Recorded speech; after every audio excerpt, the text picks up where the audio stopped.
Hey, salut tout le monde, c'est Kyoshiro, j'espère que vous allez bien et aujourd'hui on se retrouve pour parler de l'épisode 3 de Bleach, donc la guerre sanglante 2001, et c'est un épisode qui va être concentré sur le combat et le début de l'invasion Quincy, donc ça c'était très stylé, donc les premiers ressentis sur l'épisode, il est vachement cool, très sympa, et l'animation toujours au top.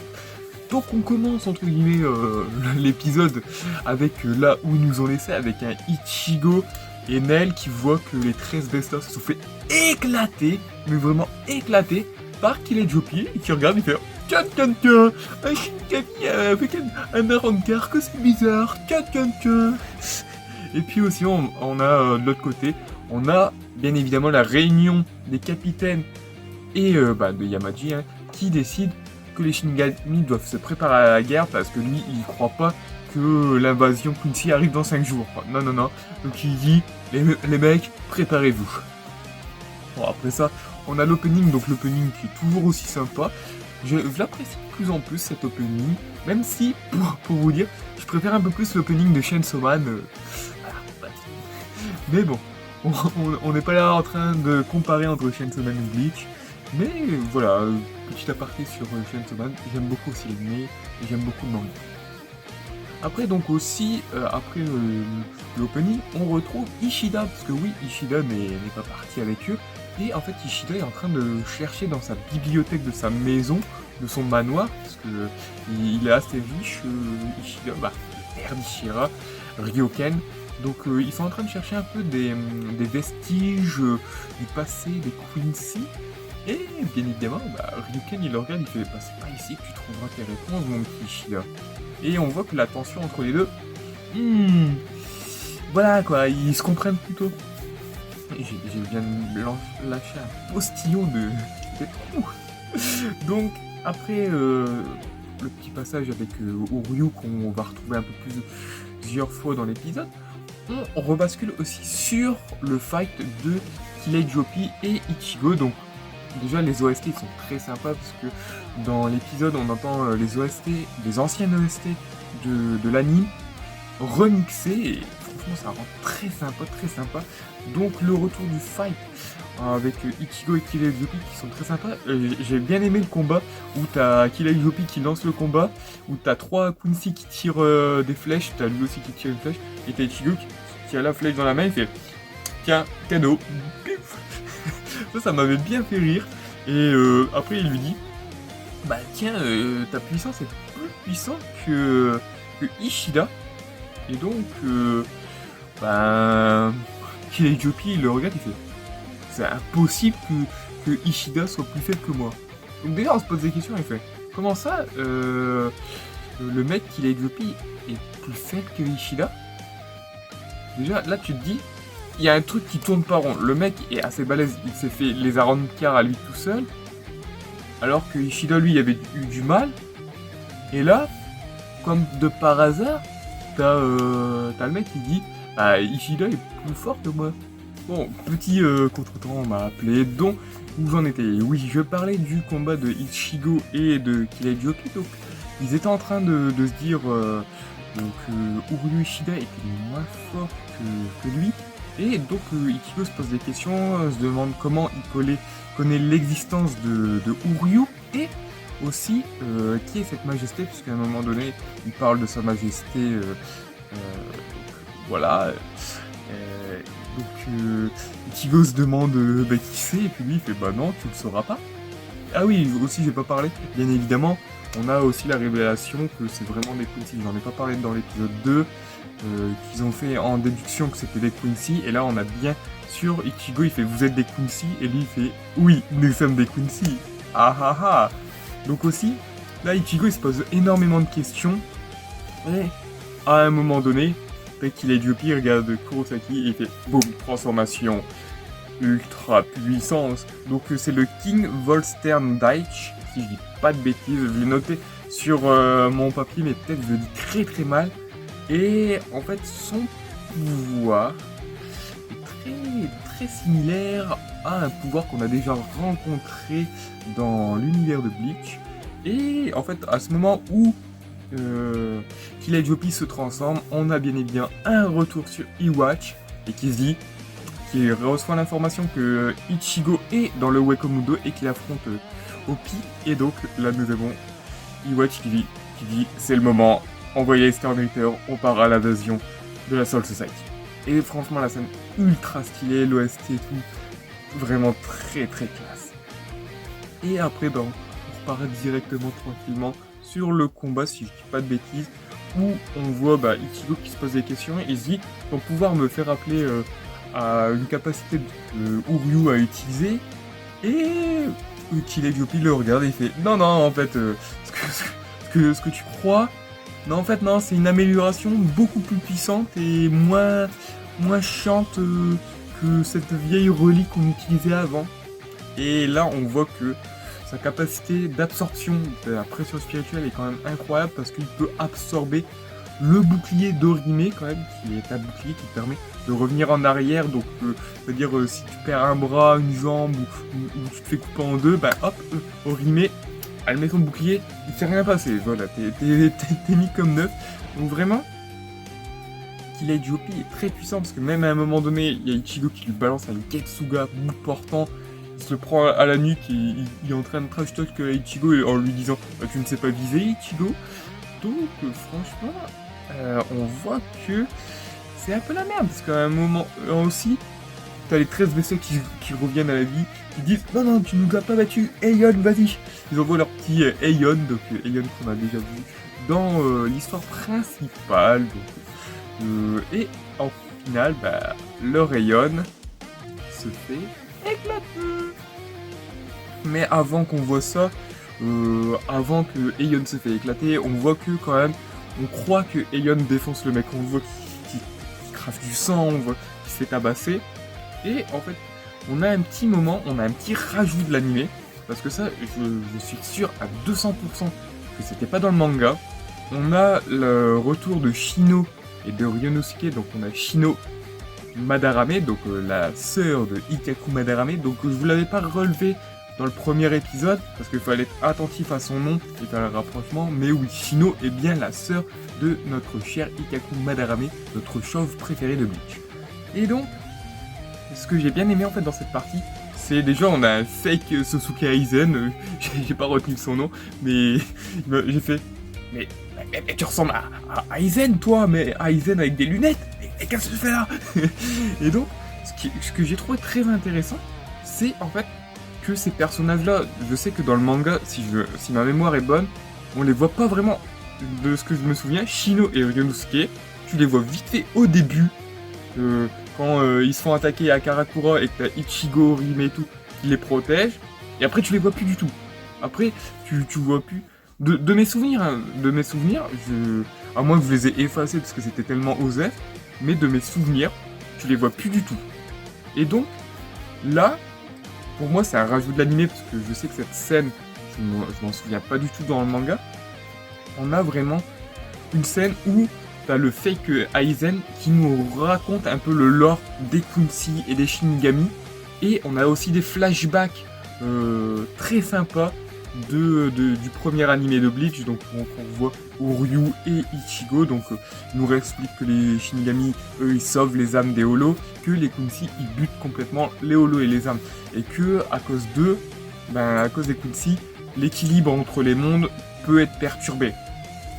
Et franchement, j'ai trouvé ça très intéressant qu'en fait Shino et Ryonosuke sont entre guillemets les nouveaux venus de Bleach. En fait, ce sont pour moi les personnes qui veulent découvrir Bleach via ce dernier arc. Ils n'ont pas vu la série précédente. Et pour moi, en fait, Ryonosuke sont la vision de ces nouvelles personnes qui découvrent Bleach. Et donc, au mieux de nous faire un entre guillemets flashback ou un résumé par un narrateur, on a vraiment un personnage qui te remet le contexte de l'histoire, qui présente à des recrues, à des novices Shinigami, et ça je trouve ça très intéressant, c'était très bien utilisé en termes d'animé pour nous faire un rappel de l'histoire et nous faire raconter un peu au rôle du lore pour les nouveaux venus qui connaissent pas les parties précédentes de Bleach. Et donc, après cela, on a aussi eu quelque chose qui est très intéressant parce qu'on a la convocation de Mayuri par Yamamoto. Donc Yamamoto qui convoque Mayuri dans ses quartiers et qu'on apprend en fait que Mayuri a capturé 28 000 citoyens du Rukongai pour, je crois, les tuer, si je dis pas de bêtises, pour refaire un équilibre des âmes parce que il y a beaucoup trop de holos qui ont été tués et donc je sais pas trop comment ça marche, mais voilà, il a capturé 28 000 citoyens du Rukongai pour qu'il y ait un équilibre entre les trois mondes, entre le Uekomundo, la Soul Society et le monde des humains. Et Yamamoto le reproche un peu de l'avoir fait sans le prévenir. Et entre guillemets, Mayuri le reproche qu'il avait déjà prévenu sur cette affaire quand Ishida était apparu à la Soul Society. Et il le reproche aussi de ne pas avoir réussi à tuer Iwatch il y a 1000 ans que ça. Donc franchement, c'était, je trouve, un dialogue très intéressant. Parce qu'on voit que les personnages, même si le commandant en chef veut reprocher un acte atroce fait par Mayuri, il s'en veut un peu parce que c'est à cause de sa faute que Iwatch est toujours en vie, quoi. Et ça, j'ai trouvé très intéressant, quoi. Après cette grosse partie, cette grosse révélation où on a eu les flashbacks et le dialogue entre Mayuri et Yamamoto, je sais pas pourquoi j'ai bugué sur ça. On a le retour sur le combat avec les 13 Vestas qui sont en train de faire il était pas très fort et boum, Apache elle se fait transpercer avec une épée, donc on voit bien les effusions de ça, tout ça. Donc là tu te dis ok, t'as le mec qui commence à sourire, qui se remet sa nuque en place parce que voilà, le mec on dirait qu'il est immortel et il absorbe Aeon et il commence à absorber toute forme de vie autour de lui, donc toute la pression spirituelle. On voit le bras de Chad qui commence à se faire absorber, on a le bouclier d'Orime qui se fait absorber, on a les 13 Vestins qui a une partie de leur peau qui se fait absorber, et là bon, on a un Ichigo qui arrive, Bankai Getsuga Tensho, qui brise la couronne de Killed Jopi, et il a compris que sa source de son pouvoir c'était ça, donc c'était sa couronne. Ah oui, c'est vrai que j'ai oublié de dire que en gros Killed Jopi, quand il a absorbé l'énergie, il a absorbé Aeon et il s'est transformé en un monstre, en une sorte de Aeon dégueulasse. Et bon, ça va. Heureusement, Ichigo, il réussit à détruire sa couronne, mais pour l'instant, Ichigo arrive à le gérer. Mais je dis rien. Et donc, après ça, on a un petit passage où on voit Urara et Pêcher, parce qu'on se dit, ça fait un moment qu'ils sont pas là. En fait, eux, pendant ce temps, ils ont sauvé Dondon Chaka, et ils commencent enfin à arriver sur le champ de bataille, donc ils mettent du temps. Et donc, voilà. On a aussi la relation Uryu et Ryuken qui se dégrade, parce que on apprend aussi que dans l'épisode, Uryu, il va dans le bureau à son père, il trouve le manuscrit de son grand-père, donc son sensei, et il apprend l'existence du Vandenreich, donc l'existence de Iwatch et, entre guillemets, l'origine des Quincy. Et il en veut un peu à son père parce que son père ne lui en a jamais parlé. Et quand même, on dit que Uryu est le dernier Quincy, mais son père reste un Quincy, c'est juste, il a renié, entre guillemets, son patrimoine de Quincy, hein. Mais il faut pas oublier que son père a toujours ses pouvoirs de Quincy, tout ça, hein. Mais voilà, son père, il veut plus en entendre parler des Quincy, et vous le saurez beaucoup plus tard pourquoi il veut plus faire partie des Quincy. Donc après, bien évidemment, ce passage entre le père de Uryu, Ryuken et Ishida, donc Uryu Ishida, nous avons enfin le début de l'attaque des Stormreapers. Donc déjà la scène d'apparition des Stormreapers avec les colonnes de Reishi, donc très stylé, l'animation et tout. Et là, on a un personnage qu'on apprécie ou qu'on n'apprécie pas, mais on va dire un vice-capitaine assez important, parce qu'on le voit quand même depuis l'arc Shinigami, donc l'arc Soul Society. Izuru Kira, se fait one-shot par un sniper Quincy. Tu vois, en mode freezer ou en mode Cell qui retourne et qui tire sur Trunks. Piou, on a Kira, la moitié, une bonne partie de son corps qui a trou dans son corps. Donc tu te dis, bon bah ok, Kira est mort. Mais est-il vraiment mort? Ça on le saura. Peut-être, ou peut-être pas. Mais bon, tu te dis, Kira il se prend un rayon comme ça, c'est impossible qu'il survive. Quand même, après tu vois que t'as d'autres Shinigami qui se font éclater par un autre Quincy, donc qui est Base B, qui est un perso très intéressant, qui est pas le plus puissant des Storm Reaper, mais quand j'ai découvert son histoire, je l'ai trouvé quand même très intéressant ce personnage. Et bien évidemment, on termine sur la phrase où t'as Yugran, donc le Storm Reaper du glyphe B, donc le bras droit de Iwatch, qui dit bah bonjour les Shinigami, on est venu pour vous purger. Voilà. Franchement, j'ai fait waouh. Pour les prochains épisodes, nous ne sommes pas prêts parce que le prochain épisode, on aura la suite du combat de Ichigo contre Killer Jopi. Je pense qu'on aura peut-être la fin du combat, à moins que nous vont nous concentrer beaucoup plus sur l'invasion Quincy.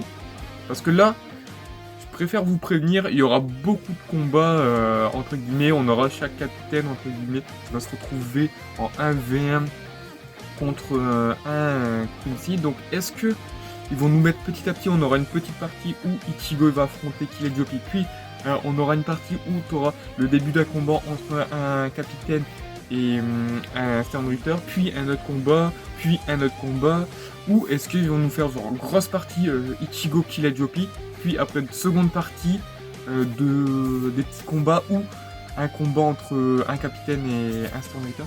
Je pense plus ça sera une grosse partie peut-être Killer Jopi et Ichigo, et je pense on aura un petit début de combat de chaque capitaine qui vont s'affronter dans cet arc. Après ça va déchirer, je le sens. Là on est vraiment en mode la tension elle monte de plus en plus. On est en mode au début ça va, c'était tranquille, et là on va partir. Vraiment la première partie de l'invasion Quincy, cette première partie pour moi est vraiment la meilleure de cet arc. Même si la deuxième partie, si je vois, c'est entre guillemets une partie plus calme, plus histoire, plus scénario sans trop spoil. Il est très sympa, mais vraiment la première partie, il y a des dingueries qui se passent, tu fais ah, ils sont dans la merde. Donc voilà. Pour en parler dans cet épisode, j'en ai un peu trop dit de ce qui va se passer après, mais bon. Je sais pas vous ce que vous en avez pensé de cet épisode, moi je l'ai trouvé très très bon. Et dites-moi dans les commentaires vous ce que vous en avez pensé, n'hésitez pas à mettre un like si la vidéo vous a plu, à mettre un dislike si la vidéo ne vous a pas plu, et à vous abonner pour voir la suite des épisodes de Bleach, et ensemble on va continuer à découvrir ou à redécouvrir, parce que dans mon cas c'est plus redécouvert parce que je l'ai vu qu'une fois, donc il y a des éléments que j'ai oubliés. Donc n'hésitez pas aussi si dans la vidéo j'ai oublié de parler d'un petit truc ou dans les commentaires, ça peut être sympa, même si je pense que j'ai noté sur ma feuille les points les plus importants de l'épisode. Donc voilà. Sur ce, moi je vous dis à la prochaine pour de futures vidéos, c'était Kushiro. Ciao.